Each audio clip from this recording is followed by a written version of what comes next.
بسم اللہ الرحمن الرحیم۔ حضرت امام احمد ابن حنبل مولانا رحمانی صاحب اہل سنت کا ایک بڑا نام۔ البتہ یہ ہماری مشکل ہے کہ ہم نے شیخ صدوق کو شیعہ عالم کہہ دیا، امام احمد حنبل کو سنی عالم کہہ دیا، ورنہ شیخ صدوق اسلام کے عالم ہیں اور امام احمد ابن حنبل اسلام کے عالم ہیں، امام اعظم ابو حنیفہ مسلمانوں کے عالم ہیں۔ یہ مرید حضرات ہمیشہ پیروں کو مرواتے ہیں۔ صلوات پڑھیں ذرا محمد و آل محمد۔ یہ ہمارے وہ بھائیوں کے جو عالم ہیں وہ ہمارے عالم ہیں، جو ہمارے عالم ہیں وہ ان کے عالم ہیں۔ یہ بہت اچھی تقسیمات نہیں ہیں، ہم تو اتنی الجھنوں کا شکار ہو گئے ہیں کہ اس سے نکلنے میں بڑا وقت لگے گا، اور وقت بھی جب لگے گا جب ہم نکلنے کا ارادہ کریں اور نکلنے کی سوچیں بھی، اور اگر نکلنے کا سوچیں گے بھی نہیں تو اور لمبا ہے کام ابھی۔ امام احمد بن حنبل بڑا نام، امام شافعی بڑا نام، امام مالک بڑا نام، امام اعظم بڑا نام، اور یہ سن کر آپ کو اچھا لگے گا کہ یہ چاروں شخصیتیں بالواسطہ یا بلا واسطہ ائمہ اہل بیت کے شاگرد ہیں۔ امام اعظم سے تو پوچھا گیا آپ کی عمر کتنی ہے؟ 70 سال کی عمر تھی، فرمانے لگے 2 سال کا ہوں۔ انہوں نے کہا جی آپ کی عمر تو 70 سال کی لگتی ہے۔ فرمانے لگے لولا السنتان لہلک النعمان، اگر 2 سال جعفر صادق کی خدمت میں نہ رہتا تو میری زندگی میں کچھ بھی نہ ہوتا۔ امام احمد بن حنبل کی خدمت میں ان کا ایک مقلد پہنچا اور اپنے ساتھ ایک شیعہ دوست کو بھی لے گیا۔ اچھا یہ چٹکیاں بھرنے کا کام تو پرانا ہے، آپ بھی بھرتے ہیں اور کوئی اور بھی بھرتا ہے، ہر طرح کے لوگ ہر جگہ ہیں۔ تو امام حنبل کی خدمت میں بیٹھ کر وہ کہنے لگا حضور بتائیے جبریل نبی مکرم پر کتنی مرتبہ نازل ہوئے؟ انہوں نے بے ساختہ فرمایا 12,000 دفعہ۔ انہوں نے کہا حضور آیات تو 6,000 کچھ ہیں۔ کہنے لگے کیا مطلب ہے؟ صرف آیات لے کر آتے تھے جبریل؟ بعض تو پورے سورے ایک دفعہ جبریل لے کر آئے، تو 6,000 سے زیادہ آیات ہیں، تو کیا 6,000 دفعہ صرف اس لیے آئے کہ آیات لے کر آئے؟ بڑا حسین جملہ امام حنبل کا فرماتے ہیں جھولا جھلانے آتے تھے، چکی چلانے آتے تھے۔ جبریل کا تو اس دروازے سے بڑا پہلا پرانا اور گہرا تعلق ہے۔ تو اب اپنے بھائی کو چٹکی بھرنے کے لیے کہنے لگا علی پر بھی جبریل کبھی نازل ہوئے؟ وہ سمجھ رہا تھا کہ وہ کہیں گے جی علی سے کیا جبریل کا تعلق، نبی پر وہی آتی تھی، علی سے کیا تعلق؟ تو امام حنبل نے بے ساختہ فرمایا اللہ اکبر، ہاں جبریل علی پر بھی نازل ہوتے تھے۔ کہا جی کتنی دفعہ نازل ہوئے؟ کہا 24,000 دفعہ۔ کہا اللہ اکبر، نبی پہ 12,000 دفعہ، علی پہ 24,000 دفعہ۔ کہنے لگے تم نے یہ حدیث نہیں پڑھی انا مدینۃ العلم وعلی بابھا، میں شہر علم ہوں، علی اس کا دروازہ ہے، اور جو شخص آتا ہے دروازے پہ 2 دفعہ آتا ہے۔ صلوات پڑھے محمد و آل محمد۔ کیا حسین بات ہے۔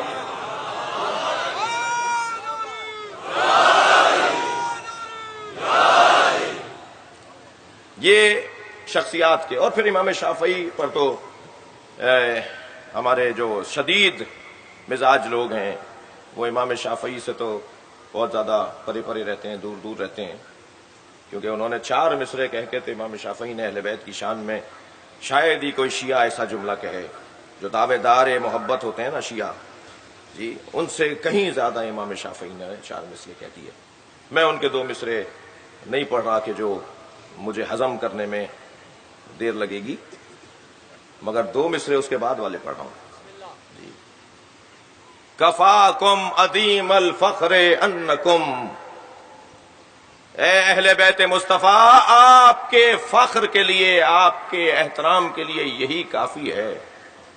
کفاکم من عظیم الفخر انکم من لم یصلی علیکم لا صلاۃ لہ، جو نماز میں آپ پر صلوات نہیں پڑھتا اس کی اللہ نماز قبول نہیں کرتا۔ آپ کی عظمت کے لیے یہ بہت ہے۔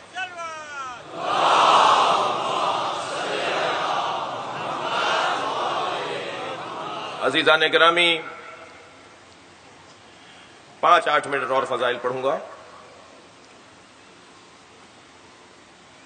حضرت سعد ابن ابی وقاص رضی اللہ تعالیٰ عنہ، بڑا معتبر نام، 10 بڑے صحابہ کرام میں ان کا احترام امت نبی میں بہت زیادہ ان کے زمانے سے آج تک ہے اور آئندہ بھی رہے گا۔ کسی نے حضرت سعد بن ابی وقاص سے کہا، حضور علی کی کوئی فضیلت آپ کو معلوم ہے؟ تو تعجب سے کہنے لگے کہ 4 فضیلتیں تو علی میں ایسی ہیں جو میں نے اپنی آنکھوں سے دیکھی ہیں، اگر ان میں سے کوئی ایک مجھے دے دی جائے جبکہ میرے پاس پوری دنیا پر عمر حضرت نوح کے برابر حکومت ہو، مجھے عمر حضرت نوح کے برابر پوری دنیا پہ حکومت دی جائے اور مجھ سے کوئی کہے کہ علی کی ان فضیلتوں میں سے ہم ایک تمہیں دیں گے اور پوری حکومت دے دو، تو میں ساری دنیا کی حکومت دینے کو تیار ہوں علی کی ایک فضیلت کے عوض۔ جی، مگر وہ ایک فضیلت کے عوض پوری دنیا کی حکومت دینے کو تیار ہوں۔ علی کے پاس ایسی 4 فضیلتیں ہیں۔ کیا حضور فرمائیے، فرمایا میں نے اپنی آنکھوں سے علی کے یہ 4 کمالات دیکھے ہیں جو کسی میں نہیں پائے گئے۔ دقت چاہوں گا، شاید مجھے وقت کی تنگی کی وجہ سے جلدی عجلت سے گزرنا ہوگا۔ سب سے پہلی فضیلت جو میں نے اپنی آنکھوں سے علی کی دیکھی، سورہ مبارکہ براءت نازل ہوئی، اللہ کے حبیب نے حضرت ابو بکر کو بلا کر کہا کہ مشرکین سے جا کر یہ سورہ پڑھ کر سنا دیجئے، پیغام پہنچا دیجئے۔ حضرت ابو بکر مدینہ منورہ سے مکہ المکرمہ کی طرف روانہ ہوئے براءت المشرکین کے لیے، سورہ براءت سنانے کے لیے۔ ابھی حضرت ابو بکر رستے میں تھے کہ جبریل نازل ہوئے، یا رسول اللہ یہ کام آپ کیجئے یا آپ جیسا کرے۔ جیسے ہی وہی نازل ہوئی فوراً فرمایا علی کو بلاؤ۔ مولا علی تشریف فرما ہوئے، فرمایا علی فوراً جاؤ، رستے میں سے ابو بکر سے کہو کہ وہ سورہ میرے حوالے کر دیں اور میں جا کر یہ مشرکین تک سورہ پہنچاؤں گا۔ عزیزو، میرے مولا جب پہنچے نا رستے میں، حضرت ابو بکر نے ایک لمحہ نہیں لگایا سورہ دینے میں، توجہ ہے؟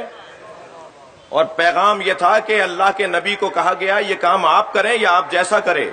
فوراً دے دیا حضرت ابو بکر نے وہ سورہ، اور مولا علی نے جا کر مکے میں وہ سورہ سنایا اور مشرکین سے خطاب فرمایا۔ توجہ چاہوں گا، شاید اس پورے واقعے کے اندر ایک پیغام یہ بھی ہو کہ کوئی حضرت ابو بکر سے بھی تو پوچھے کہ علی کا مقام کیا ہے۔ فرماتے ہیں میں نے اپنی آنکھوں سے یہ فضیلت علی کی دیکھی ہے۔ دوسری فضیلت علی بن ابی طالب کی، آدھی رات گزر چکی تھی، مسجد نبوی میں سارے صحابہ کرام سو رہے تھے، دروازے ہر گھر کے مسجد میں کھلے ہوئے تھے۔ جبریل نے نازل ہو کر کہا یا رسول اللہ سب کو اٹھائیے اور گھروں کو بھیجیے اور سارے دروازے بند کر دیجئے، سد الابواب الا باب علی، سارے دروازے بند کر دے سوائے علی کے دروازے کے۔ میں نے اپنی آنکھوں سے دیکھا کہ مسجد میں کھلنے والے سارے دروازے بند کروا دیے گئے مگر علی کا دروازہ کھلا چھوڑا گیا۔ بعض اصحاب نے پوچھا یا رسول اللہ یہ آپ نے دروازے بند کروائے؟ فرمایا میں نے کھلوائے نہیں تھے، میں نے بند نہیں کروائے، اللہ نے کھلوائے تھے، اللہ ہی نے بند کروائے ہیں، اور اللہ ہی نے علی کے دروازے کو کھلا رکھنے کا مجھے حکم دیا ہے۔ عزیزان گرامی، اہل بیت کی عصمت پر صرف آیت تطہیر دلیل نہیں ہے، یہ حدیث سد الابواب بھی دلیل ہے۔ مسجد میں وہ آ جا سکتا ہے جس پہ نجاست طاری نہ ہوتی ہو، جس کے ہاں نجاست کا گزر نہ ہو، انہیں صاحب طہارت بنایا ہے اللہ نے۔ حضرت سعد ابن ابی وقاص فرماتے ہیں تیسری فضیلت جو علی میں نے اپنی آنکھوں سے دیکھی، جب خیبر 39 دن تک فتح نہ ہوا تو نبی نے فرمایا اللہ اکبر، لأوتین غدا رایتا رجلا کرارا غیر فرار یحبہ اللہ و یحبہ اللہ، میں کل علم اسے دوں گا جو مرد ہوگا، کرار ہوگا، غیر فرار، اور اللہ کا رسول اور اللہ اس سے محبت کرتا ہوگا اور وہ بھی اللہ اور اللہ کے رسول سے محبت کرتا ہوگا۔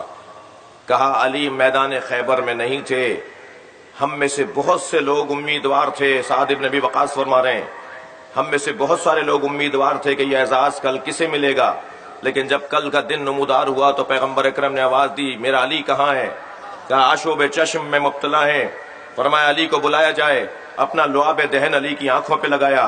اللہ اکبر. نبی کے لعاب دہن کے معجزے آپ جانتے ہیں کیا کیا ہیں؟ جو علی کو نور دے دے وہ نبی کا لعاب دہن ہے. فرمایا علی یہ علم لو اور جا کر خیبر کو فتح کر کے آؤ. سعد ابن ابی وقاص کہتے ہیں کہ یہ فضیلت میں نے علی کی دیکھی ہے. اور چوتھی فضیلت جو میں نے اپنی آنکھوں سے علی کی دیکھی ہے وہ یہ کہ بستر مصطفیٰ پہ اگر کوئی سویا، جو کسی میں یہ فضیلت صحابہ کرام میں نہیں تھی، اور فخر کرتے تھے صحابہ علی کو دیکھ دیکھ کر کہ علی اللہ نے آپ کو یہ مقام دیا ہے. خود غدیر خم کے میدان میں حضرت عمر سب سے پہلی شخصیت تھی جنہوں نے مولا علی کو آ کے مبارکباد دی تھی.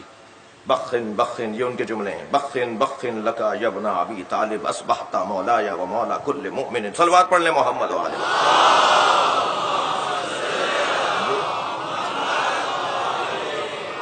لہذا میں اور آپ ہم سب سنی شیعہ اس گھرانے کی محبت میں اضافے کے لیے بیٹھے ہیں جن سے محبت جزو ایمان ہے.